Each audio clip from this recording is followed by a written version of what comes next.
टमाटर होते जिससे गाल टमाटर। टमाटर टमाटर टमाटर लाल टमाटर।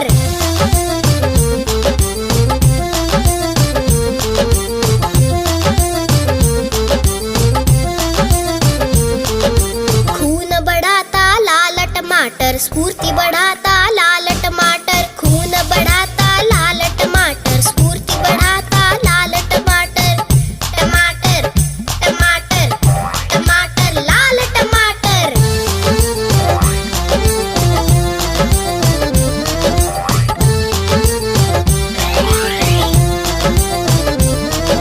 स्वस्थ बनाता लाल टमाटर, मस्त बनाता लाल टमाटर। स्वस्थ बनाता